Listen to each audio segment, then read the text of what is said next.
get to the bottom of what's truly healthy in this crazy, complex world, so you can take back what is rightfully yours. Welcome to the Health Sovereign Podcast. This is your host, Logan Christopher.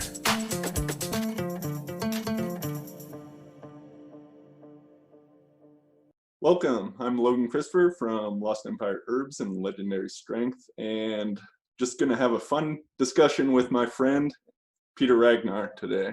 If you aren't familiar with Peter, he's an amazing guy. The longevity sage. We've had many good conversations together, and I've said this before, he's one of the guys that I've looked at as kind of an ideal for where I want to be in the future, whereas many people have this idea in mind of the frail elderly shuffling around at a nursing home. Peter's out there still doing great things despite his advancing age. So he's been a huge influence on me, and I know a huge influence on many other people. So welcome, Peter. Thank you, Logan. It's always a pleasure to be here with you. We've had so many great conversations, and I'm always impressed when I see you post something about strength and fitness, and you're really the leading edge for that. Like you just mentioned, so many people really are challenged. They're challenged. We sit too much as a society. We just don't get up and move enough, and when vitality starts to wane, then ailments take their place. Ailments start coming in, joints ache, body doesn't move as fluidly as it once did. And then somehow we get this crazy idea that, well, it's just the advancing of time, that because I'm getting older, the years have passed. But time hasn't got a thing to do with it. That's the crazy part about it. Time hasn't anything to do with it. Time isn't toxic. But people's lifestyles can certainly be toxic. Their diets can be toxic. Their lack of motivation can be toxic. So there's a lot of different factors, and there's things that people can do, which is the crazy part about it. And that's why I get so excited about it. There's something everybody can do to get better and stay younger longer. And I think that's the bottom line. How do you do that? How do you get younger longer? Mm-hmm. And one of the things I've loved working with you is that so many of the herbs and things that you've recommended, all the research that you and your brothers have done to bring this to the forefront of the market, this isn't just folk wisdom, it's actual science. It actually works. And that's why I'm excited about it. Mm-hmm. It works for me. It works for anybody who does it. So, those are some of the things I'd love to talk about. Yeah, absolutely. And you're actually just me thinking about it. One of the people that first got me interested in like going out in nature and finding herbs for myself with your, I forget the title of that book, but Wildcrafting Foods and whatnot. And that was a big intro for me. And I've actually been doing a lot of that, even more so now recently, going out and finding more herbs, even though it's been illegal to go out to a state park various times right now. And we live in a crazy world. We got this coronavirus changing everything, and our biggest government bodies and whatnot are the best health information they can give us is wash your hands and stay away from people. When there's a few other things, I think you and I would agree, there's a few other things we can do to support our health besides that. Yeah. Just getting outside, getting out in the forest. There are so many things that are growing out there. I mean, there's a whole grocery store growing wild just around our homes. And, simple things. Here, if you see a person, let's say their skin is yellow and you see the yellowness in the sclera of the eye, well, that's certainly indicative, as an example, of having a problem with the liver. When the liver gets clogged up. It gets dirty. It's like just like a filter on the car.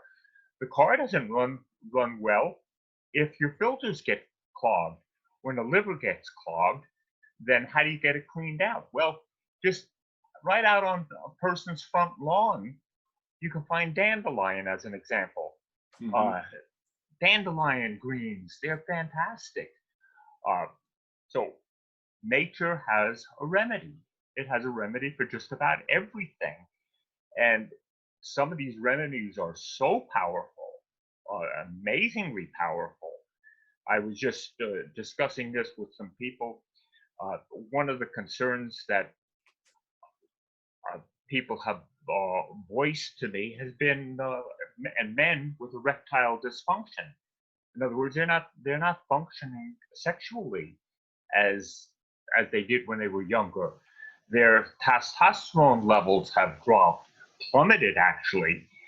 And while this isn't just a sexual issue, whenever the hormones diminish, and in this case, let's address this from the male perspective, when a male's testosterone drops, the bone density weakens.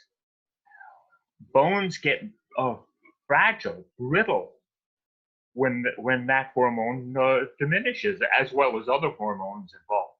Whenever you have a problem with erectile dysfunction, there is generally a heart problem associated with it, because it's associated with the chemicals that the body has to have to vasodilate.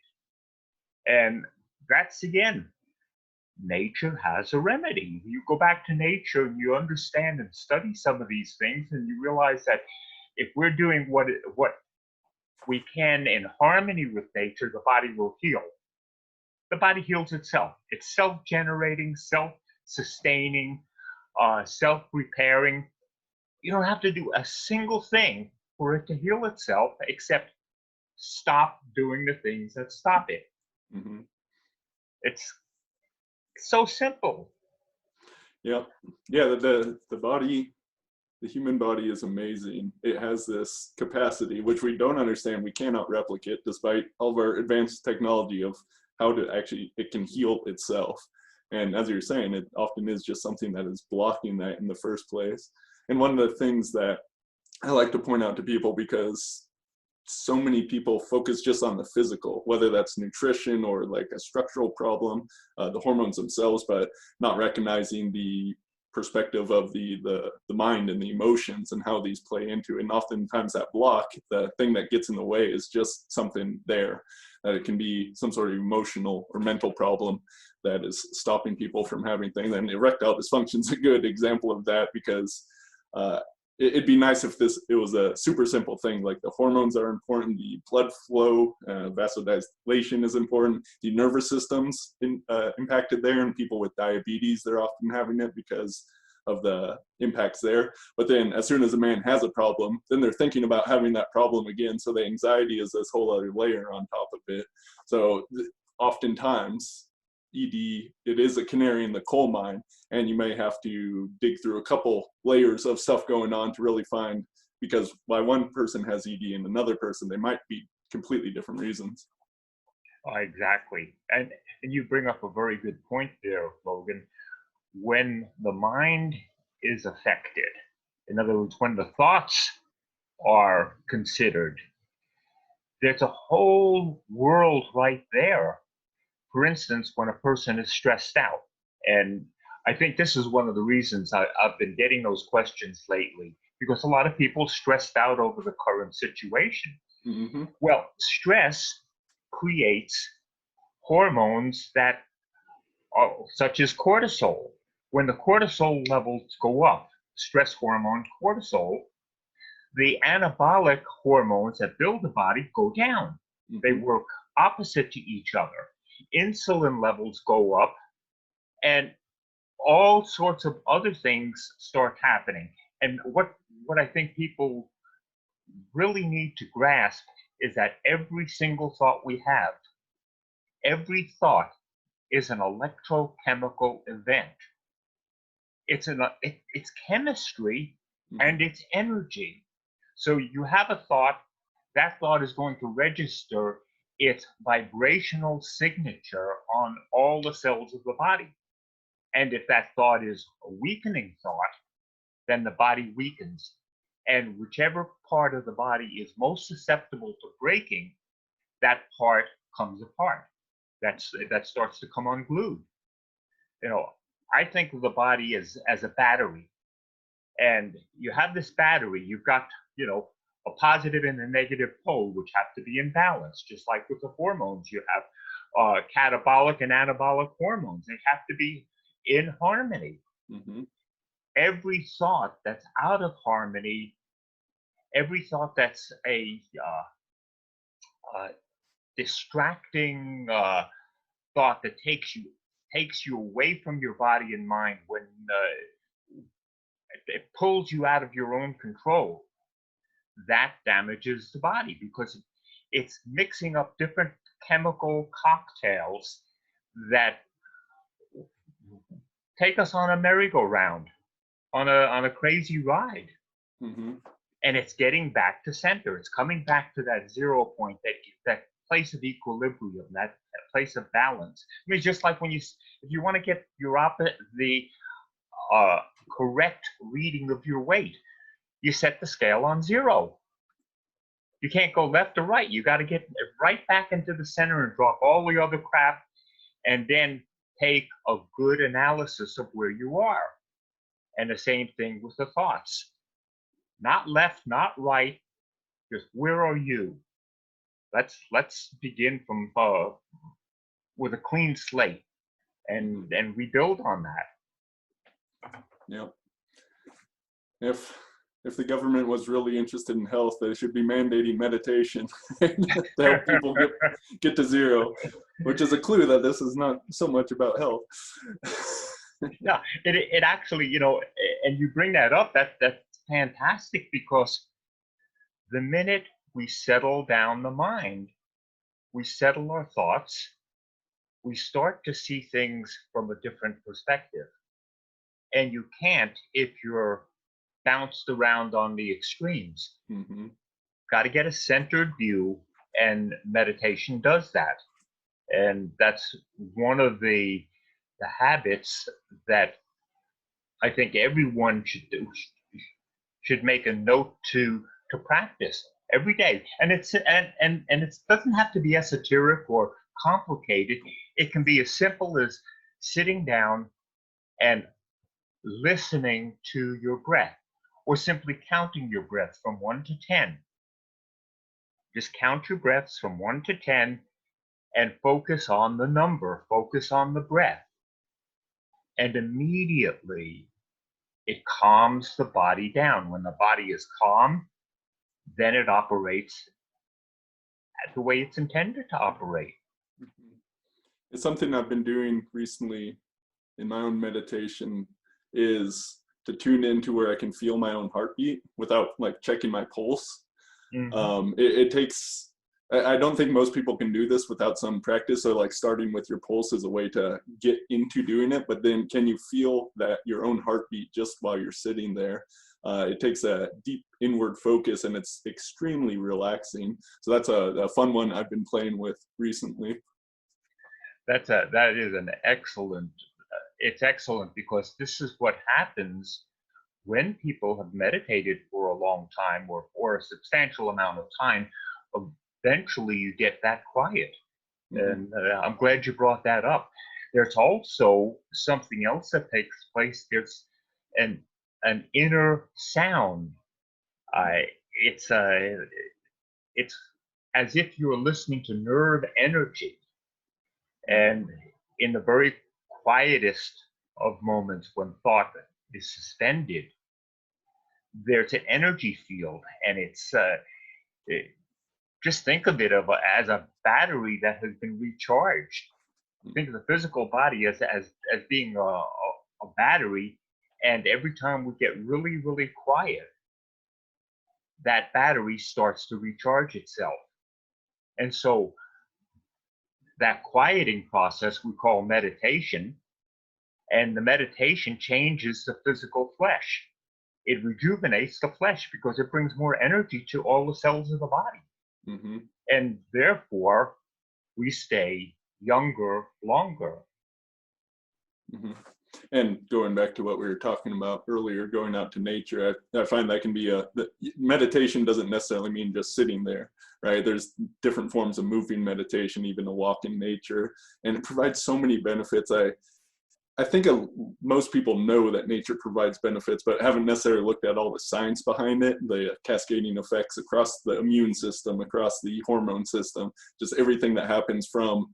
And it really is a wide variety of things. For instance, you have the essential oils, the phytoncides coming from the plants and the trees that are in the air. And actually, air in certain types of forests are far cleaner than air inside of a hospital, for instance, just because of those natural chemicals that are in the air cleaning it.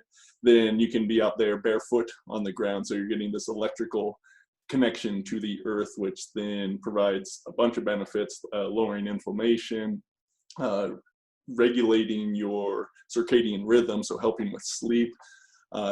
It also has effects on the thyroid hormone as well. There's like everything they keep looking at as new research comes out of that. Just grounding has so many benefits.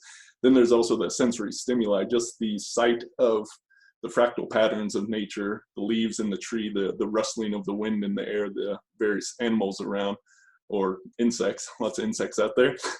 All this actually has impacts on our nervous system and our body as a whole. So it's just amazing the more we look at how beneficial nature is to us. And once again, we're making it illegal. Oh, that's beautiful. I know some time ago you went down to the Amazon. Mm-hmm. You want to say something about that? That sounds like a fantastic yeah, experience. the Amazon is an amazing place, and one of the people I was traveling with described it well. It felt like a pilgrimage, like a journey to a religious site in the my religion of nature, just going down to the deep into the forest, and just the amount of life that is in that forest is insane. Just at night, we did a night hike, and just shining flashlights around, seeing all the insects, huge spiders the size of my hands, frogs, and how loud it was. Some people have trouble sleeping in the rainforest there because there's just nonstop noise going on. I found it quite pleasant myself. So it's an amazing place. If you have an opportunity to go, I would highly recommend it. That sounds wonderful. Last year, Katrina and I went the opposite direction. We were up in Lapland, Mm-hmm. up above the Arctic Circle, and just the wilderness, the vast, untamed country that is so teeming with life, with Mm-hmm. with wolves and moose and herds of wild reindeer. It's awesome. I mean, it just takes your breath away. Mm-hmm. And that we still have these sanctuaries on this planet that need to be protected and honored. And it's honoring the earth. If we don't honor the earth, how can we honor our body? Our body is part of the earth, it's part of the soil, and just like you said, getting more immersed into nature, there's a connection, there's an electromagnetic connection. And you used the word grounding. Actually, Katrina just came in a little while ago, and she had been walking around barefoot out in the woods, and she says it's just so good to get grounded, Mm-hmm. just to feel the earth under your bare feet. And you think of especially mushrooms. There are colonies of mushrooms that spread unbelievable distances, and there's this uncanny intelligence in the world of mushrooms and its connection with the very soil itself. It's almost as if everything is speaking to you in its own harmonics. Mm-hmm. Fantastic. I mean, this is what healing is all about. It's getting back to the source. Yeah, it's interesting. A certain plant life, well, symbiotic plant life, along with mycelium fungi, has come on my radar more strongly recently, and that's usnea, old man's beard. You familiar with that? I'm sure. Grows around in forests like all around North America. Really, quite a common thing. You can just go out to the forest and find it, and it is this kind of stringy looking, light pale green, as I said, symbiotic fungi, along with an algae that grows on the trees, grows out of them. And it turns out that this is like one of the best respiratory herbs out there. It is strongly antibacterial. It also can be used for UTIs. Has a whole bunch of different benefits, and I got a tincture going of that right now. It's not one I've worked with before. I've certainly seen it, but it was like, oh, this would be a good one to be working with right now. And then it starts popping up in other places for me. This other guy says, oh, have you heard of this one? So it's interesting that the herbs can kind of, in a way, come on your radar in a strong way. Like they're waving their hand saying, hey, pay attention over here. That's fascinating. Yeah, I'm sure you have had some incidences like that in your past, right? Yeah. That one of the things that, many years ago, I worked with an herbalist who took me out in the woods and started showing me all of these different things that he had learned as a young man from some Cherokee medicine men. And the man was called Catfish, Man of the Woods. And that was back in the 70s. He actually became very famous. It said the Queen of England actually came to visit him. Now, mind you, Logan, he lived in this little shack. I mean, it was a shack in the middle of nowhere. And it was, you had to go through the creek several times to get to it to find out where he lived. I mean, but he made this tincture from a number of different herbs, and he just put spring water and the herbs and the tincture, and people found out about it. They started coming to him, and their diseases went away, their ailments went away, whatever it was. Mm-hmm. And so he took me out in the woods and showed me what herbs he used, and I started learning at that point in time. But one thing I remembered, he was showing me Mullen, which is a common weed, and he said, "Look, the mullen is shaped like it has a texture like the lungs. That's why the Indians, the Native Americans, said that it heals the lungs. This is just one of many." And he would go down the list, and he said, "What does this look like? What does that look like?" What they looked like usually matched what they did in the body. So it's just, fascinating.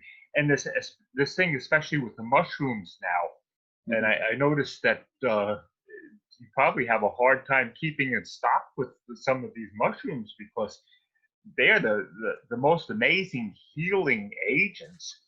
The chaga and the reishi and the cordyceps and, all of the others.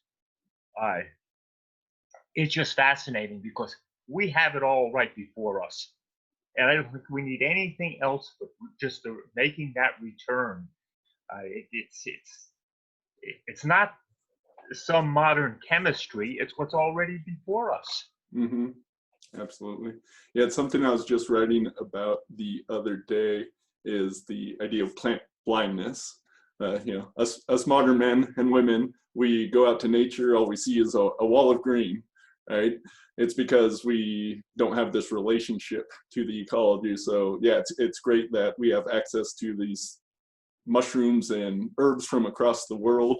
And my company, Lost Empire Herbs, we bring that to you to make it easy and available. But I've always seen that it's like this is a way we can bring nature to you. But ultimately, we want you going out to nature. And if you can go out there and begin to identify the plants find the Mullen. I know there's Mullen growing not too far from here in this rocky area, and it's an amazing plant. Like, it's one of the softest little plants, but it grows in the rockiest of areas. And then it shoots up this, like, I've seen it 10 feet tall flowering stalk. It's a pretty amazing plant that has a wide range of benefits. So the more we can learn about nature, then really the truth is, if anywhere you live, doesn't matter where you live in the world, there are herbs that can heal just about everything all around you. You just don't know about them. And even I, like, I've been practicing this stuff. I've been wildcrafting for years now, and there's still new things I learn all the time just going out there. So it's kind of uncivilizing yourself in the way of regaining this lost knowledge that we used to have that would allow us to live in better harmony with the world and better harmony with our health.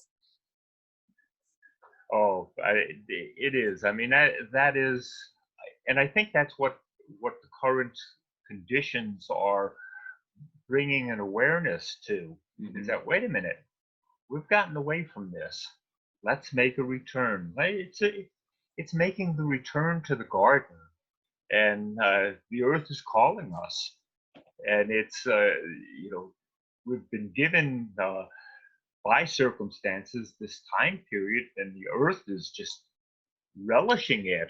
I mean, people may be going crazy, but the earth is saying, hey, look, now watch everything bloom and blossom. And it's just extending an invitation to return. And that's what I love about working with you, Logan, because you offer all of these different herbs, these different invitations from nature to return to the source. And that's why I got so excited about recommending and endorsing these products that you offer. It's just fantastic. I love the vibe. I love the energy. I love everything that you're doing. And this is the message, come home, come back. Right. Yeah, one of our most popular sellers, the pine pollen, which I know you're a big fan of for all the hormone support it helps with. Right now, like in May here is pine pollen season. It's when it's flowing out every year. Of course, where you live and different latitudes will change that up a little bit, but people can go out and get that pine pollen, find some place near them where it's available and just flowing out of the trees, and it's freely available. It can be a little tough to work with, tougher than other herbs and making your own tincture and that sort of thing, but it's there. And I completely encourage people to actually, if you got pine trees around you, go and do that for yourself. And if not, we have herbs for you. We can do the process for you, but still, I think the important thing is, get started. Like, make one tincture. If everyone across the world just like went out, found one herb and did that, it would start rebuilding that relationship that's so important. And the pine pollen has been, as you said, it's among one of my top herbs. It's for physical fitness, for putting on lean muscle mass, for keeping the hormone balance and keeping the body anabolic. I've put on more lean muscle, even at my age. I keep getting stronger, and depends on what I focus on.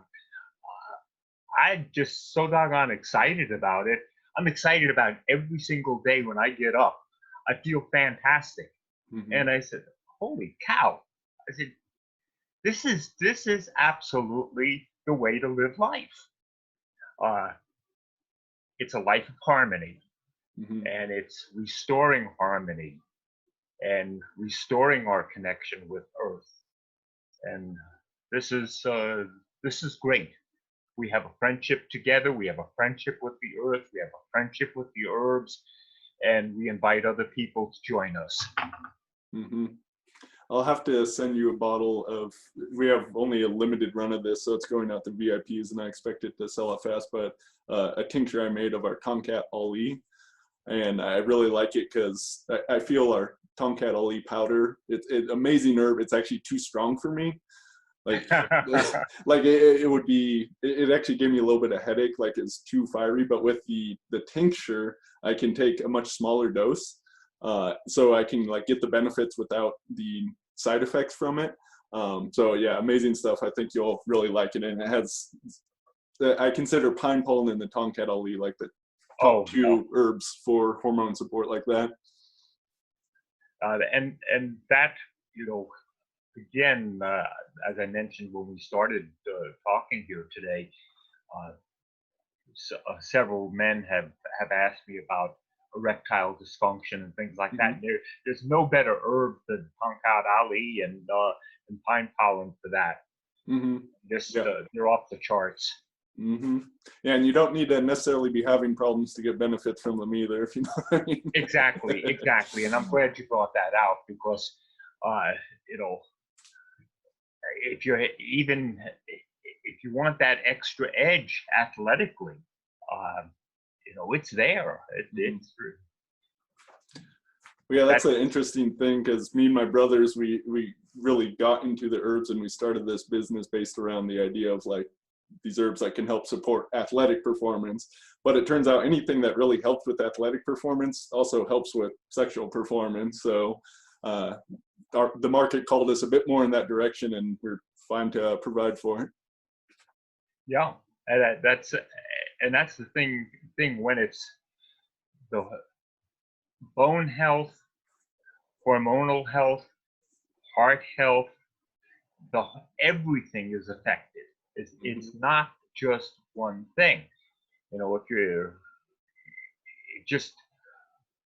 if a person's having challenges in one area, it's not so much just that one area. That one area is just symptomatic of the entire structure needing to be realigned. And it's in realignment, it's coming back and balancing things. And all of a sudden, health, vigor, vitality, the battery is charged, we're ready to go, you know, we're excited about each day, and just loving life and living better. Yeah, the standard medical worldview wants to always, it's a reductive scientific paradigm, which certainly has its uses to be able to reduce down to like molecular level or even beyond that. But often in doing that, they lose the forest for the trees. So as you're saying there, you know, your hormone system affects your immune system, affects your nervous system. Every system really affects every system. So we can't, oftentimes you can't get down to like a single cause because there's just so many things going on and so many interrelations that are very complex. So we often talk about hormone health with testosterone, right? But there's like 50 other hormones just in that system there. It's really complicated to look at. So we tend to simplify things, and sometimes we lose stuff in oversimplifying things, and we really have to understand like a systems view of health. And without that, that's why we, you know, have this hyper specialization and this idea that you know, these herbs can't possibly work because there's not enough of these compounds in there to do anything. That's a wrong understanding of how things are actually operating. Yeah, and you really hit on that, because that's when it's a reductionist type of philosophy, they take one thing and they keep saying, okay, this, okay, we got it down to this one element, but it's never one thing, it's wholeness. It's even like with vitamin C. You can take vitamin C and say, okay, well, you take this tablet of vitamin C, and this is going to do this. Here's the studies on this one, on this amount of vitamin C. Well, if you take an apple has, and I was just reading this, like 230 times more antioxidants than a single vitamin C tablet, because there's so many other elements that affect it. So it's a complex chemistry, but it's a chemistry of wholeness, and you can't take one thing out and say just this, because that's just one little tiny screw in the whole machine. Yeah, vitamin C certainly has its place, as with vitamin D. That's another thing we were talking about, nature being out there. It shouldn't even be called a vitamin. It does so many things in the body. It's a precursor to hormones and all that. So it's a signal really from the sunlight. Like we're electromagnetic, we produce this chemical based on light being on us. And that's just interesting to think about by itself. So these isolated nutrients are absolutely critical. In many cases, there are reasons to be supplementing with them. But yeah, if we can't just supplement, oh, I need to take this one thing here, this one thing here, this one thing here. The majority should be coming from food. And that's why I really like herbs, because even though these isolated nutrients have their place, herbs really are food. We've only gotten away from using herbs. Most people don't use herbs outside of culinary herbs, period, but they've always been part of our food supply. People need medicine. It's just kind of a choice of what sort of medicine you're going to want to take. Do you get it from the natural world, something that is kind of symbiotic with us and has that intelligence of how it's all packaged together? Or do we isolate in a lab and chemically tweak something for patenting reasons so that a company can mark it up a lot and make a lot of money and then sell that to people? You have your choice. Well, it's interesting too. If you look at the world's longest lived people, and you look at the longevity pockets, and say, why do these people live so long? Well, in all of those longevity pockets, and as they've been identified as blue zones, the people live close to the earth. They natural organic foods. A lifestyle which has people outside, moving, exercising, gardening, and their social networks are very tight and very beautiful. A strong sense of community, a strong sense of honoring the older people in the tribe, and that I think is something that we're starting to reawaken to. We realize that, hey, what do the longest lived, healthiest people on the planet, what are they doing? Well, what if we do the same thing? Will we get the same results? You betcha. Right. I was looking at that recently, and something interesting that I'd never heard before came across there, and that was all the attention was focused on, oh, what are these people eating? Because we have this obsession with diet. It's always about food. The reason we have 10,000 different diets is because people don't have such relationship with food. But interesting part of that was all the focus was on, okay, what are they eating, not how did they eat, right? So looking at the social relations surrounding eating, but also fasting, when they were not eating at all, and how that played a role in their health as well. That was a big part of it. But if you're always just focused on the food, you miss these surrounding things that are very important as well. Yeah, and how you eat. That I'm glad you brought that up, Logan, because if a person observes the way the general populace eats, it's not eating. It's gobbling at it's almost a race to see who can stuff the most food fastest down their stomach. And the opposite is what brings health. First of all, when my wife and I have a meal, we hold hands and we bless our own food. And it's not a religious thing.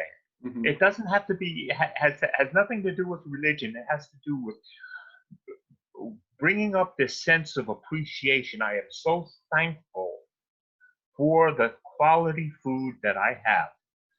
And that sense of gratefulness and thankfulness that this is available changes the molecular structure of the saliva. And therefore, then when I take a bite of food and I chew it thoughtfully, meditatively, completely, and when I swallow that food then takes on even another vibration, and my body accepts it with thanksgiving my body says, thank you.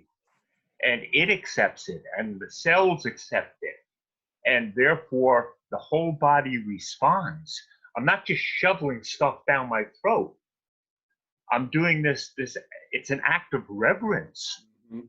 And to eat in that fashion changes the food completely. Mhm. And I think that is a great, that's a huge difference. And rather than sitting at a mealtime arguing, discussing world news or local political events or whatever, or bills, or financial situations or gossip, quiet. It's a sacred time. It's a holy time. Mhm. And the body responds. So Yeah. that's, I thank you for bringing that up. Mhm. That's very powerful focus. Yeah, I got into the habit of blessing my food before eating it. Probably when it was not even that long ago. It was a hard thing to get into because I just had this pattern of being the person that shoveled food down my mouth to actually get into that process. But I was able to do it. And another perspective on that is the difference between the parasympathetic and the sympathetic nervous systems, right? If you're in that fight or flight mode because of whatever stressors that are going on around, that is when the blood goes out to your extremities. You're like ready to run, you're ready to act, versus the parasympathetic, which is also known as rest and digest. The blood being able to go to the digestion to actually handle the process of doing it. So taking even, it doesn't have to take long, but half a minute to enter that meditative state, go back to what we were talking about before, but getting gratitude for it, which is a good state to be in. It's transformative. So I highly recommend that as a habit that people cultivate. And it beautifully you're presented. I appreciate those points that you just mentioned. Yep. All of these things, it's a full package, and that's the fun.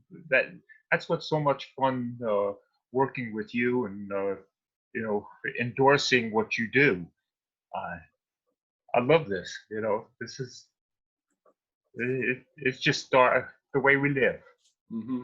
Absolutely. You wanted to talk strength training a little bit as well, right? Yeah. I was curious what have you been doing lately? I've seen some things that are just truly amazing. Yeah.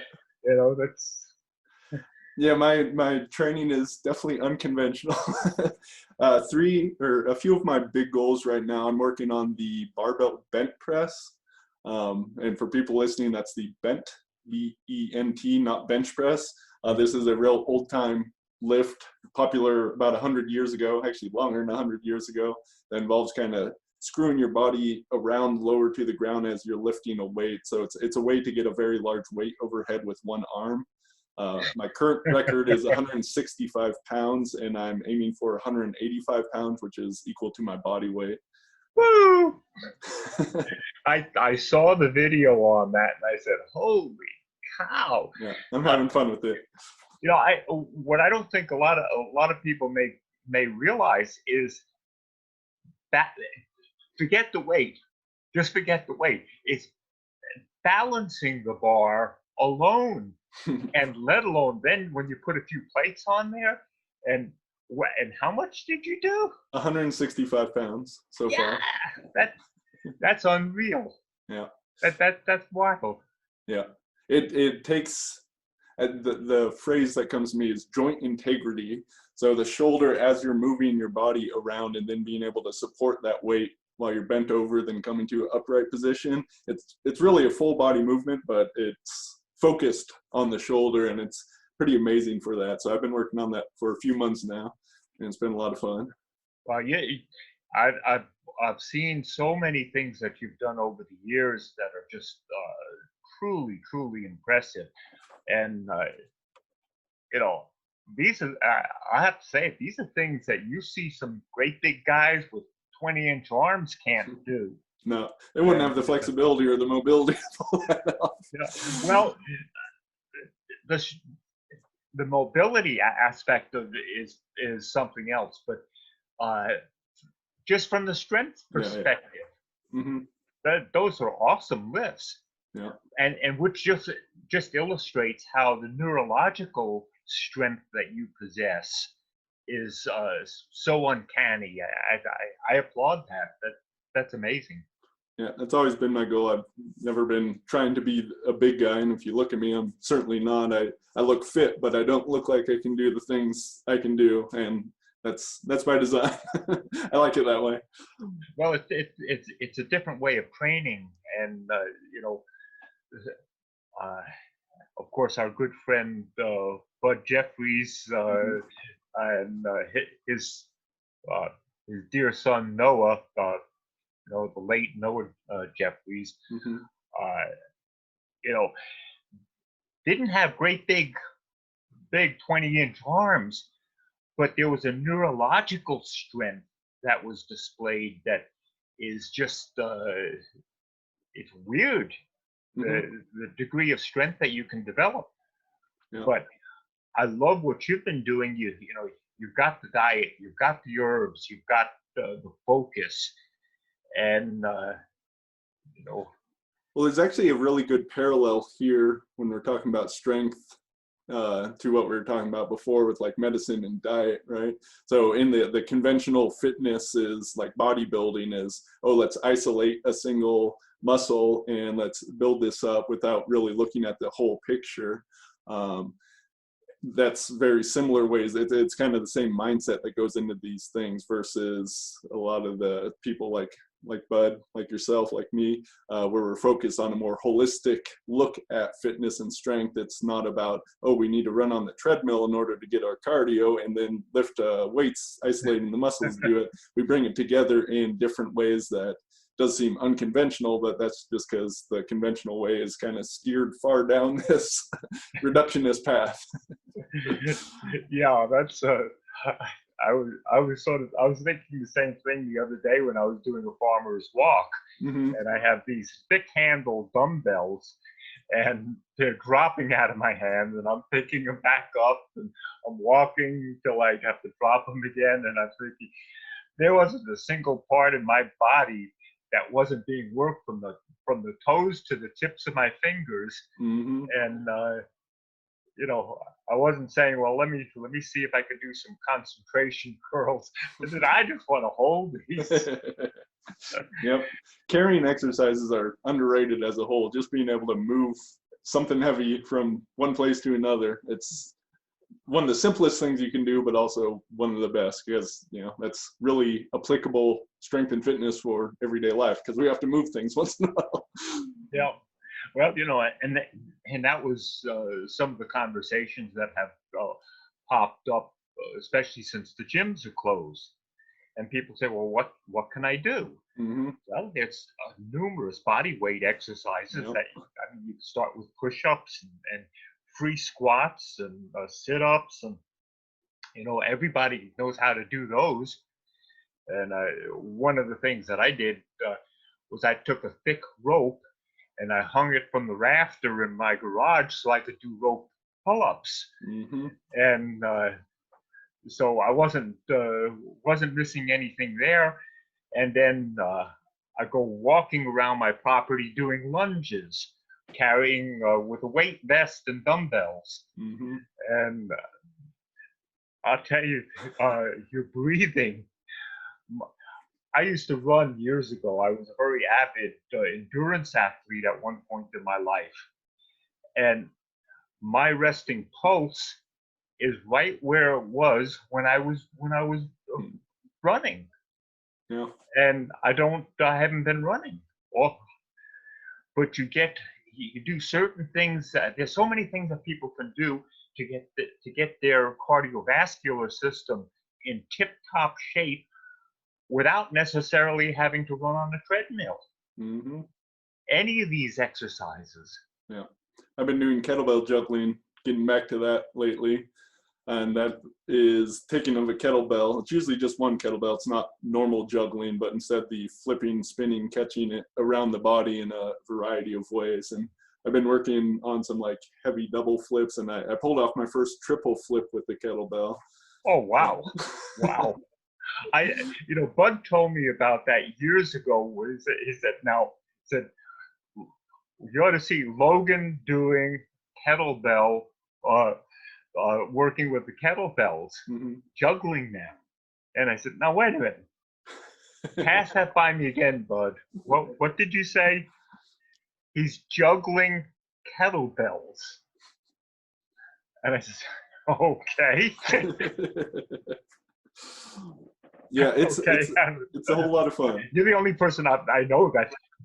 I've never heard of anybody else doing it. There's some other people out there. It definitely is bigger in the Russian countries and surrounding areas. They actually have some competitions and whatnot surrounding kettlebell competitions, but it's catching on. To me, it's way more fun than running. Like running is really repetitive and slow. And here you're going to be building not only the endurance but strength, and it's explosive strength. It's not just the using of strength, but also the absorption of force. It has a lot of application towards martial artists because you're working that strength and endurance and everything, and hand-eye coordination from so many different angles depending on the different throws and catches that you're doing with the kettlebells. I can imagine how it must work your grip too. Yeah, and there's some fun ones, like you can throw it into a bottoms up position where the bell's on top, and that's especially difficult to do. You can do simple stuff just like pressing the kettlebell there, but flipping it into the place is especially tricky. Oh, I know. I can remember working with John Saylor. John was the Olympic coach of the U.S. judo team at one point, one of their coaches, and John and I became very good friends, and we worked out. But one day we took a duffel bag filled with sand, and we wrestled with this duffel bag between us, and would toss it. And when one person would start dropping, the other person to take over, but we both had our arms on it.